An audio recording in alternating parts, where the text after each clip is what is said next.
Hi hello friends, இன்றைக்கி ரொம்ப ரிச்சான ஒயிட் ஃபாரஸ்ட் கேக் தான் எப்படி பண்ணலான்னு பார்க்கலாம். ஹோம்மேடாக ரெடி பண்ண கேக் தான் இது. அதுக்கு 1 கப்பு மைதா, 1 டீஸ்பூன் பேக்கிங் பவுடர். இந்த பேக்கிங் பவுடர் மைதா இந்த ரெண்டையுமே நல்லா சலித்து வச்சுக்கோங்க.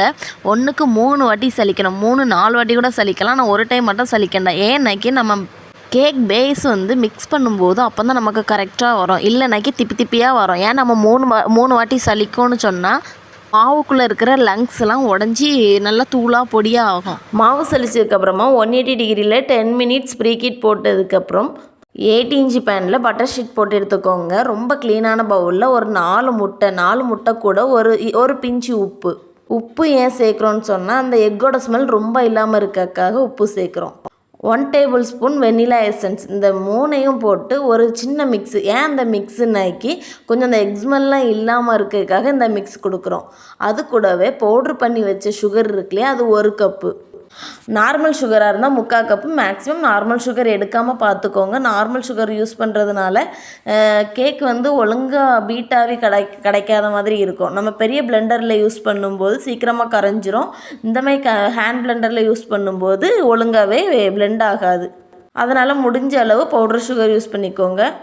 அந்த பவுட்ரு சுகர் கரையிறது வர ஸ்லோ ஸ்பீடில் போட்டு அப்புறமா ஹை ஸ்பீடு ஏற்றி கொண்டு வந்துடுங்க. நல்லா பீட் பண்ணக்கப்புறமா ரிபன் கன்சிஸ்டன்சியில் கிடைக்கணும்.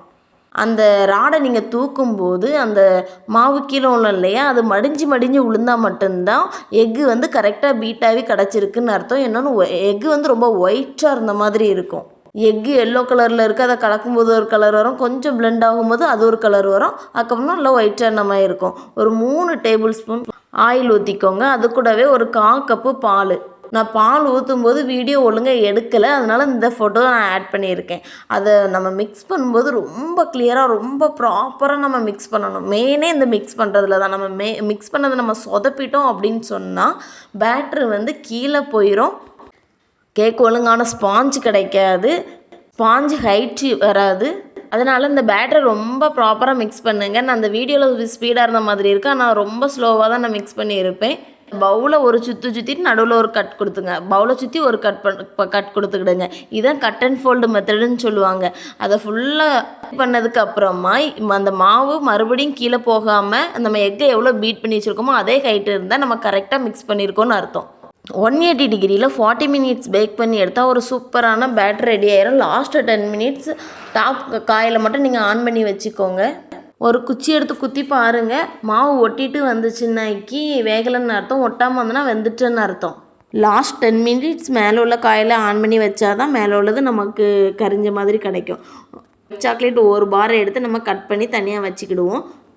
மேலே உள்ள க்ரஸ்ட்டை மட்டும் கட் பண்ணி தூர எடுத்துக்கோங்க. ஏன்னா அது எக்ஸ்மெல் அடிக்க 3 பீஸாக நம்ம கட் பண்ணி தனியாக வச்சுக்கலாம். கேக் ரொம்ப சாஃப்டாக இருந்து ஒரு பேஸு எடுத்து அதில் லைட்டாக விப் க்ரீம் தடவிக்கோங்க. அதுக்கு மேலே ஒரு பீஸை வச்சுட்டு சுகர் சிரப் பட்டை இடத்துக்கு மேலே படாமல் ஒருக்கா ஆட் பண்ணக்கப்புறமா வேறு ஒரு இடத்துல ஆட் பண்ணால் தான் கட் பண்ணி சாப்பிடும்போது கரெக்டாக ஈவனாக இருக்கும். நம்ம மேலே சுகர் சிரப்பை அடுக்கிக்கிட்டே ஊற்றிக்கிட்டே இருந்தால் தண்ணி வடிகிற மாதிரி ஆயிரும். அதுக்கு மேலே நம்ம க்ரீம் அப்ளை பண்ணிவிட்டு க்ரீம் எவ்வளோ அப்ளை பண்ணணும்னு கஸ்டமர்கிட்டே கேளுங்க. உங்களுக்கு க்ரீம் அதிகமாக வேணால் நீங்கள் அதிகமாக பண்ணுங்கள், கம்மியாக வேணால் கம்மியாக பண்ணுங்கள். அதுக்கு மேலே மில்க் மேடு செம்ம ஃப்ளேவர் கொடுக்கும். அதை ஒரே இடத்துல ஊற்றி அப்படியே வைக்காமல் சும்மா ஃபுல்லாக ஈவனாக ஸ்ப்ரெட் பண்ணால் மட்டும்தான் டேஸ்ட் அல்டிமேட்டாக இருக்கும். ஒரே இடத்துலனா அந்த நடுவில் சாப்பிட்றவங்களுக்கு மட்டும்தான் நல்லா இருந்த மாதிரி இருக்கும். சைடில் உள்ளவங்களுக்குலாம் நல்லா இருக்காது.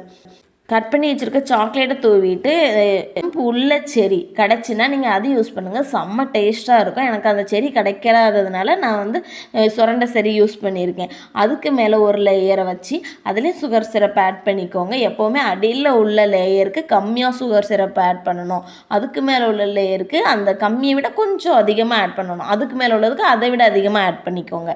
க்ரீம் அப்ளை பண்ணிவிட்டு அதுக்கு மேலேயும் நம்ம ரெடி பண்ணி வச்சுருக்கோம். ரெடி பண்ணலை, நம்ம கடையில் வாங்கி வச்சுருக்கிற மில்க் மேடையும் போட்டு அதுக்கு மேலே சாக்லேட்டு சரி ஆட் பண்ணிவிட்டு அதுக்கு மேலே லேயர் கொடுத்துக்கோங்க. லேயரை கொடுத்துட்டு என்ன பண்ணணும்னா கையை வச்சு லைட்டாக ப்ரெஷ் பண்ணிக்கோங்க. ஈவனாக இருக்கான்னு செக் பண்ணிக்கோங்க. என் கை அப்பப்போ நான் கழுவி எடுத்துடுவேன். என் கையில் எந்த ஒரு அழுக்குமே இருக்காது. நீங்கள் கவர் யூஸ் பண்ணலை, கைக்கு ஹேண்ட் க்ளவுஸ் போடலன்னு நீங்கள் சொல்லாதீங்க. என் கை அப்பப்போ நான் கழுவிடுவேன். ஃபுல்லாக க்ரம் கோட் பண்ணிக்கோங்க. க்ரம் கோட் எதுக்கு பண்ணுறோன்னாக்கி கேக்கை நம்ம ஃபுல் ஐசிங் பண்ணும்போது உள்ள அந்த கேக்கோட தூளெலாம் மேலே வராமல் இருக்கிறதுக்காக க்ரம் கோட் பண்ணி நம்ம ஃப்ரிட்ஜில் வைக்கிறோம். நார்மலாக நம்ம ஃப்ரிட்ஜில் வைக்காமல் இருந்தால் இருந்தால் கூட நம்ம இந்த க்ரம் கோட் பண்ணக்கப்புறமா தான் மெயின் கோட் கொடுக்கணும். ஏன்னா இந்த ஸ்பஞ்சோட துகள் எல்லாம் மேலே வர்றதுனால அந்த நல்ல ஒரு ஃபினிஷிங் வந்து நமக்கு கிடைக்காம போயிடும். அதனால் நம்ம வந்து க்ரம் கோட் கொடுத்ததுக்கப்புறமா தான் மெயின் கோட் கொடுக்கணும். க்ரம் கோட் பண்ண கேக்கை அரை மணி நேரம் ஃப்ரீசரில் வச்சு எடுத்துக்கோங்க. அரை மணி நேரத்துக்கு மேலே ஃப்ரீசரில் கேக் செட் பண்ணாதீங்க. க்ரம் கோட் பண்ண கேக் மேலே நம்ம ஐசிங் பண்ணுவோமா, பைப்பிங் பேக்கில் க்ரீமை ஃபில் பண்ணிவிட்டு ஃபுல்லாக கவர் பண்ணிக்கோங்க. ஏன் இந்த மெத்தட்னால் கேக் வந்து ஐசிங் பண்ண தெரியாதவங்களுக்கு இது ரொம்ப ஈஸியாக இருக்கும். அதனால் இந்த மெத்தட் நீங்கள் ஃபாலோ பண்ணிக்கோங்க.